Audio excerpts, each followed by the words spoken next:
Live broadcast from there.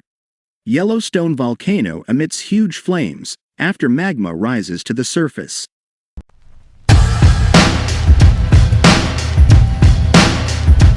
It's one of the internet's favorite scares.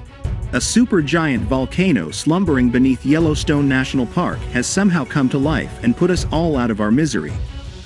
Although geologists have never seen it happen, the last super-eruption was 631,000 years ago, and it likely won't happen anytime soon.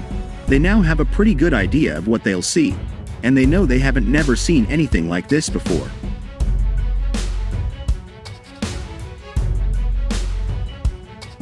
Some volcanic systems seem to be in a constant state of unrest, and Yellowstone is one of them, said Michael Poland, a scientist at the U.S. Geological Survey's Yellowstone Volcano Observatory.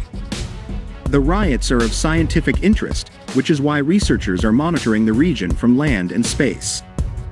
And if a supervolcano eruption did occur, Poland says, we would definitely be aware of it. My goodness, the changes will be far greater than anything we have ever seen. To start a supervolcanic eruption, he said.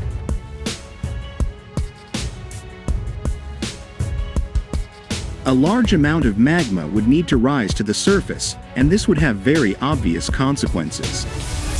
You have to break a lot of rock to move that much magma, he said. Scientists will look for 3 signs of such behavior in the data they collect from Yellowstone. An increase in earthquakes, which will show up on seismic monitors, increased ground deformation as hot fluids flow beneath the surface, which scientists observe from satellites, and temperature changes in water features such as geysers, which can be monitored remotely. There is another useful clue at other volcanoes, observing the increase in the amount of gas coming out of the ground.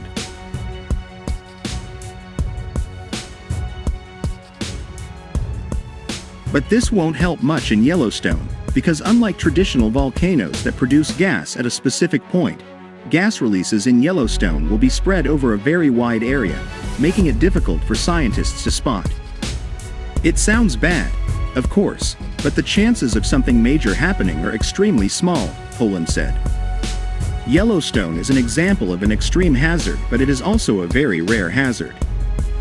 Earthquakes are a much more likely threat than volcanic eruptions. Although earthquakes are a signal of magma movement, they can also occur independently.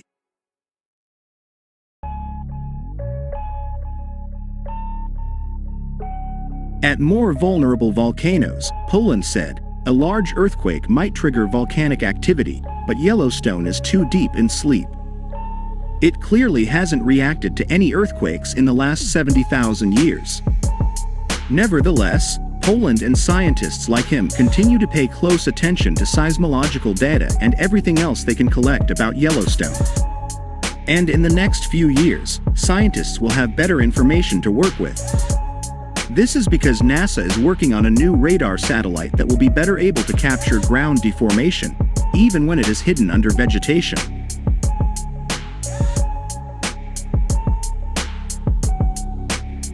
This summer was really a very important summer.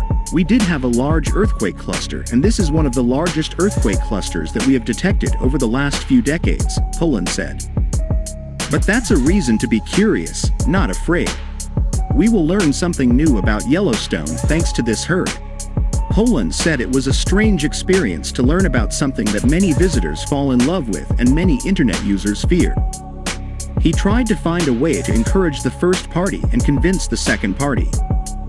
Yellowstone is not that close to erupting yet, he said. I'm much more worried about driving to work in the morning and getting into a car accident.